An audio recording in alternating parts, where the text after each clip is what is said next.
Hi hello வணக்கங்க. இன்றைக்கி நம்ம என்ன பண்ண போகிறோம்னா கொள்ளு ரசம் பண்ணலாம் வாங்க. கொள்ளு ரசத்துக்கு வந்து நான் தேவையானது அரைச்சி வச்சுருக்கேன். 1 ஸ்பூன் மிளகு, 1 ஸ்பூன் ஜீரகம், அப்புறம் ஒரு 10 பல் பூண்டு, அப்புறம் வந்து கருவேப்பிலையை நல்லா கழுவி வச்சுருக்கேங்க. அதுக்கப்புறம் 4 சின்ன சைஸ் தக்காளி, அப்புறம் வந்து கொத்தமல்லி இலையை வந்து கழுவி கட் பண்ணி வச்சுருக்கேன். அப்புறம் அந்த தக்காளியை வந்து நம்ம நல்லா கையிலேயே மசித்து கரைச்சி வச்சுக்கலாங்க.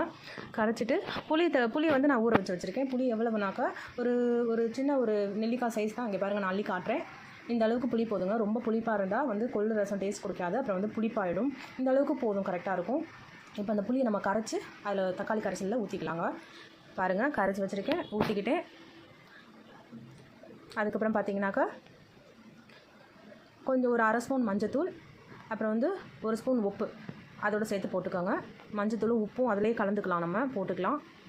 அதுக்கப்புறம் பார்த்தீங்கன்னாக்கா பெருங்காயம் கொஞ்சம் நிறையாவே போட்டுக்கோங்க. ஏன்னா கொள்ளு வந்து கொள்ளுன்றது ஒரு பருப்பு வகையை சேர்ந்ததுனால பெருங்காயம் கொஞ்சம் நிறையா போட்டுக்கலாம், டேஸ்ட்டாகவும் இருக்கும். அதுக்கப்புறம் பார்த்தீங்கன்னாக்கா நம்ம ஒரு 2 பச்சை மிளகாயை சும்மா அப்படி நச்சு அப்படியே போட்டிருக்கேன். அதாவது முழுசாகவே போட்டிருக்கேன், அரைச்சிடாதீங்க, சும்மா ஃப்ளேவருக்காக போட்டிருக்கேங்க. அதுக்கப்புறம் பார்த்தீங்கன்னாக்கா அந்த மல்லி இலை இருக்குது பாருங்கள், அதையும் அது மேலேயே தூவிக்கோங்க, அதிலே போட்டுக்கோங்க. மல்லி இலையும் அதிலே போட்டுக்கலாம். போட்டுட்டு அதுக்கப்புறம் பார்த்தீங்கன்னாக்கா கொள்ளு வந்து நான் ஒரு 4-5 விசில் விட்டு எடுத்து வச்சுருக்கேங்க. ஏன்னா கொள்ளு வந்து நம்ம மிக்சியில் வந்து அரைச்சி தான் வந்து நம்ம ஆட் பண்ண போகிறோம். அதுக்காக நம்ம நல்லா மசியணும், அதனால் 5 விசில் விட்டுருக்கேன். அப்போ தான் கொள்ளு நல்லா மசிச்சு கொடுக்குங்க. அந்த கொள்ளு தண்ணி இருக்குது பாருங்கள், அதை மட்டும் லைட்டாக வடிகட்டிக்கலாம். அந்த ரசக்கலவையில் நல்லா வடிகட்டி நம்ம விட்டுக்கலாம். கொள்ளு போட்டுறாதீங்க, வெறும் தண்ணி மட்டும் வடிகட்டிக்கோங்க. தண்ணி மட்டும் ஓகே, வடிகட்டியாச்சு. அதுக்கப்புறம் இந்த கொள்ளு ஆறுனதுக்கப்புறம் நம்ம மிக்சி ஜாரில் போட்டு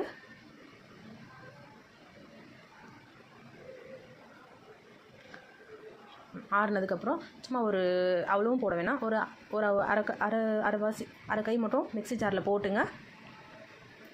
கொஞ்சோண்டு தண்ணி விட்டு நம்ம நல்லா அரைச்சிக்கலாம். கொஞ்சம் தான். இந்த மீதி இருக்க கொள்ளு வந்து நம்ம பெரியவங்களும் சாப்பிட்லாம், குழந்தைங்களும் சாப்பிட்லாங்க, ரொம்ப நல்லது. அதனால் நான் பாதி வச்சுருக்கேன், ஸ்நாக்ஸ் மாதிரி சாப்பிட்டுக்கலாம், அவ்வளோதான். இப்போ நம்ம அந்த கொள்ளை அரைச்சிக்கலாம் வாங்க. இந்த பாருங்கள், நல்லா கொள்ளை அரைச்சிச்சாச்சு. இப்போ அரைச்சதை வந்து நம்ம அதில் ஊற்றிக்கலாம், ரசக்கலவையில் ஊற்றிக்கலாங்க.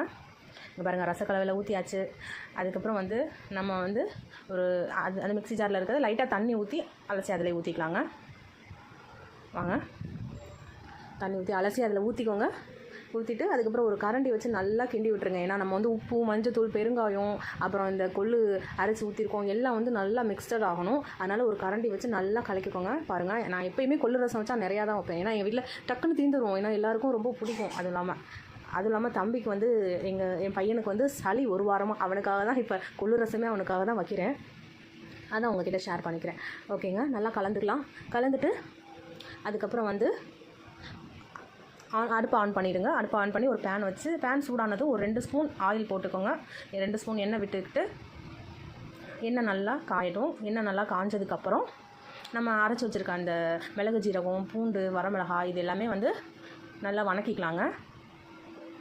ஏன்னா அந்த பூண்டோட பச்சை வாசனை போகணும், அப்புறம் பொன்னிறமாக ஆகணும். அப்போ தான் வந்து நல்லா வாசமாக இருக்கும் ரசம். அதனால் நல்லா வணக்கிக்கலாம்.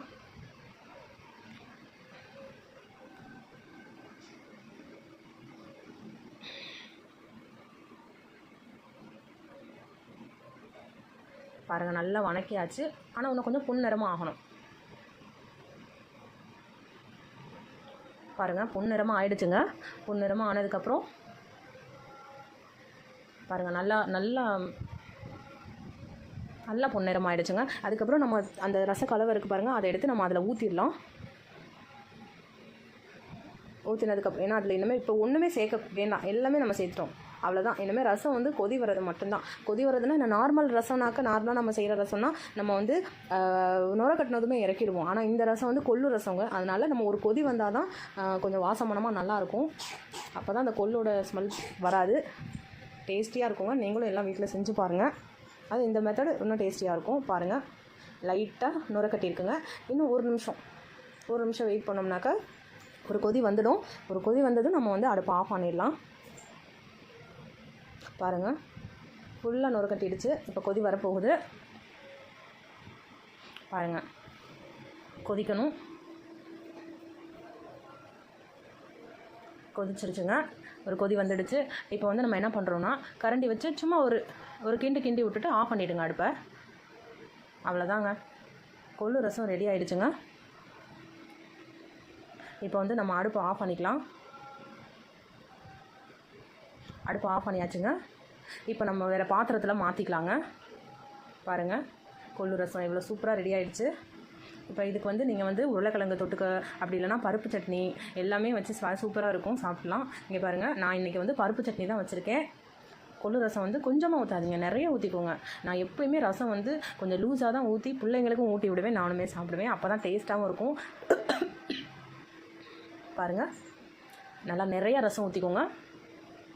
ஊற்றியாச்சு. அதுக்கப்புறம் பருப்பு சட்னி, இதோட காம்பினேஷன் ரொம்ப சூப்பராக இருக்கும். நீங்களும் சாப்பிட்டு பாருங்கள். ஓகேங்க, பாய்.